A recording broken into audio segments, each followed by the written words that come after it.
My brothers and sisters, listen carefully. Some of the greatest transformations in your life will begin the moment you realize this simple truth. Allah doesn't isolate you to punish you, He isolates you to rebuild you. The reason so many people feel lost, overwhelmed, or broken is because they keep running back to the same crowds, the same habits, the same noise that is destroying their clarity. What you call loneliness might actually be Allah pulling you away from what's limiting your growth. And if you ignore that pull, you will stay spiritually stuck. But if you pay attention, your entire life can shift.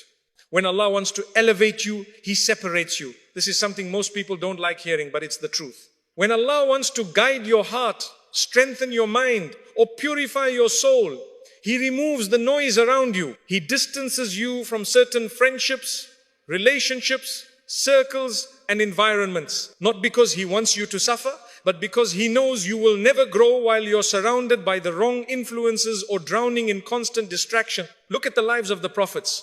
Before they reached their highest point, they all passed through moments of deep loneliness. Prophet Musa had to flee from his people and spend years alone before Allah brought him back with wisdom and purpose. Prophet Yunus found clarity and humility inside the belly of the whale, completely isolated from the world. Prophet Yusuf spent years away from his family, first in the well, then in slavery, then in prison, and it was that loneliness that shaped him for leadership. And our beloved Prophet Muhammad received revelation while alone in the cave of Hira, away from society, away from noise, away from the comfort of his daily life. Isolation is not accidental, it is preparation. You're no different.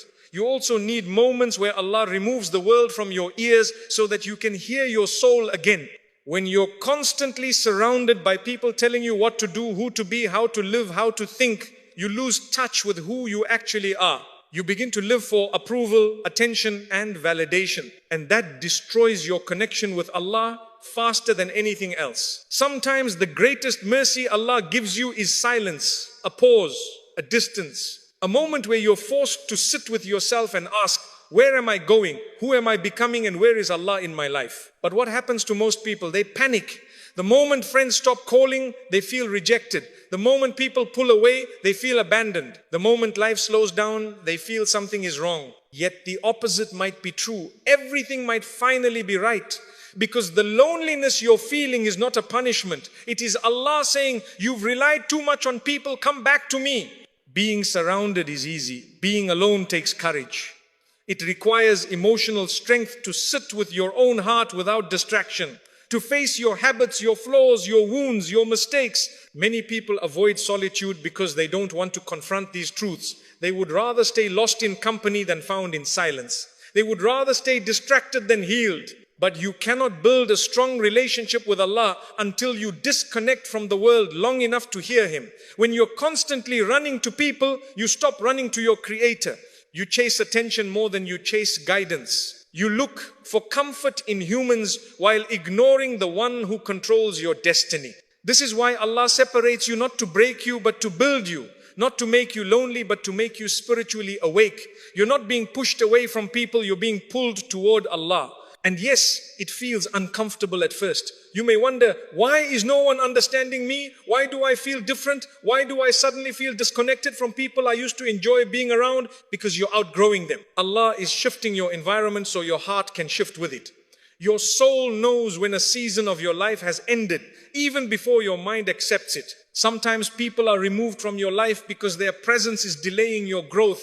Sometimes friendships fade because they were draining your spirituality. Sometimes relationships break because Allah heard conversations you didn't, saw intentions you couldn't, and protected you from what would have destroyed your peace. So instead of asking, why am I alone? Start asking, what is Allah trying to teach me through this? Because the truth is, you will never hear your soul until the world becomes quiet. And you will never understand Allah's plan until He removes the distractions blocking your vision. Some of your best decisions, your biggest changes, your greatest healing will come from moments where you had no one but Allah to talk to. And those moments aren't meant to make you bitter, they're meant to make you better. When you stop running from loneliness and start sitting with it, you discover things about yourself that you never saw before. You realize how much strength you actually have. You recognize how much Allah has protected you. You begin to appreciate the guidance you once ignored. You finally become honest with yourself, and honesty is the beginning of transformation. So don't fear being alone. Fear being surrounded by people who distract you from your Lord. Fear staying in circles that pull you away from your purpose. Fear depending on people who were never meant to carry the weight you placed on them. Your soul speaks the loudest when the world is silent. And that silence is often the place where Allah plants the seeds of who you are becoming. Embrace the isolation. It's not the end of your story, it's the beginning of your elevation. Most people run away from solitude because they are terrified of meeting themselves. They fear the silence because silence doesn't lie. When the world goes quiet, your real thoughts rise to the surface. Your regrets appear. Your pain becomes louder. Your weaknesses show themselves. And for many, that is uncomfortable. So they keep themselves busy. They cling to people. They scroll endlessly. They drown themselves in entertainment. Why? Because if they stop, even for a moment, they'll have to face what they've been avoiding for years. But my brothers and sisters, if you don't face yourself, you don't grow. If you don't acknowledge your wounds, they don't heal. If you don't sit with your own heart, you will never understand what is truly missing in your life. Solitude is not scary, it is necessary. It is where Allah reveals parts of your soul that noise keeps hidden. Sometimes Allah removes distractions not to punish you, but to give you clarity. He wants you to slow down long enough to see what's actually happening inside you. Many people move through life on autopilot, reacting, chasing, pleasing, escaping. They never stop to ask, am I happy? Is my heart alive? Is my relationship with Allah growing? Are my choices taking me closer to Jannah or further away? You cannot ask these questions while you're busy drowning in the world. When you're alone, you begin to notice patterns. You realize that certain habits are harming you, certain people are draining you, certain environments are darkening your heart. You discover that your attachment to people is stronger than your attachment to Allah. And that realization is uncomfortable, but it's also the beginning of your transformation. One moment of honest silence with yourself is worth more than a lifetime of fake happiness. You see, most people hide from solitude because they don't want to take responsibility. It's easier to blame others, to blame circumstances, to blame life. It's much harder to look in the mirror and say, I need to change. I need to do better. I need to fix my heart. But Allah loves those who are honest with themselves. Allah loves those who are humble enough to say, Ya Allah, I am struggling, help me grow. And that kind of humility is born in solitude, not in crowds. When you're alone, you reflect. You think about your past. You think about the mistakes you made. You think about the times you disobeyed Allah. You think about the opportunities you wasted. And at first, that reflection feels heavy. But slowly, it turns into repentance. It turns into awareness. It turns into a more mature version of you. This is why the heart softens in solitude. Away from the expectations of people, you finally get to be honest with yourself, and you discover that the one you truly need is Allah, not the world. People avoid solitude because it exposes their emotional dependency. They feel empty when they're alone, and they assume the solution is to bring more people into their life. But the truth is, your heart is empty because your connection with Allah is weak. No number of friends or relationships can fill a void that was meant to be filled by your Creator. The emptiness you feel is not loneliness, it's distance from Allah. And Allah uses solitude to close that distance. When you sit alone and your heart starts whispering, I need Allah, that is one of the greatest blessings you can ever receive, because that whisper will eventually turn into a dua. And that dua will turn into guidance, and that guidance will turn into a new version of you. Some people never discover who they truly are because they never sit with themselves long enough to hear their soul. They mask their sadness with laughter, their fear with distraction, their trauma with busyness. But emotional wounds don't disappear just because you ignore them. They stay, they shape your decisions, they affect your relationships, they influence your behavior. Solitude brings those hidden wounds to the surface so you can finally address them. It forces you to ask hard questions. Why am I anxious? Why do I feel empty? Why do I fear being alone? Why do I rely so heavily on people? What am I running from? And the answer to most of these questions is simple. You haven't spent enough time with yourself. You haven't spent enough time with Allah. You know the world, but you don't know your own heart.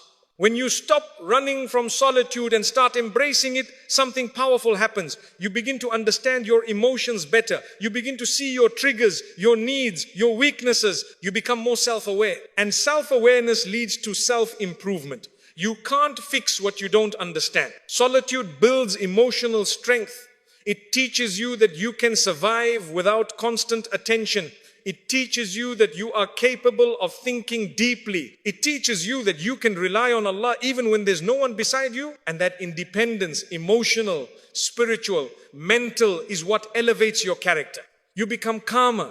You become wiser. You stop overreacting. You stop chasing people. You stop begging for validation. You stop fearing rejection. You start valuing peace. You start valuing boundaries. You start valuing your connection with Allah above all else. That is the transformation solitude gives you if you stop resisting it. So don't be afraid of being alone. Be afraid of never knowing who you could have become because you were too afraid to sit quietly with your own heart. Solitude is where Allah prepares you, strengthens you, purifies you, and reshapes you.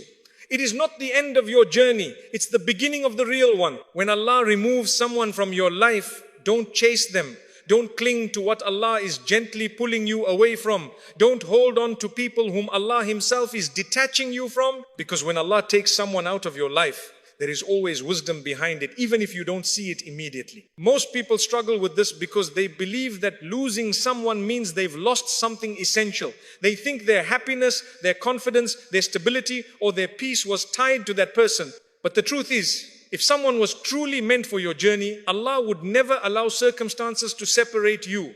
And if He removed them, it's because He heard conversations you didn't saw actions behind your back you never witnessed and understood intentions you couldn't read. Allah knows what you don't know. Allah sees what you cannot see. And Allah protects you from harm even when you're begging to keep that harm in your life. Some people leave your life because they were silently breaking you. They were draining your heart, influencing your character, or feeding your sins, and you didn't even realize it. You were too attached, too emotionally invested, too blinded by desire, comfort, or familiarity. And Allah, out of His mercy, removes them so you can breathe again, think again, and find yourself again. Many times, the pain you feel after someone leaves is not because they were good for you, it's because you built your life around them. You gave them a place in your heart that was never meant for any human, a place reserved only for Allah. Attachment to people becomes dangerous when it replaces your attachment to Allah. This is why Allah sometimes breaks those attachments. Not to hurt you, but to free you. To free your heart from depending on what was temporary. To free your mind from relying on someone who wasn't capable of supporting you. To free your soul from giving its value to someone who never appreciated it. Some people's presence delays your growth. Their character drags you backward. Their influence weakens your discipline. Their energy kills your motivation. Allah sees this long before you do.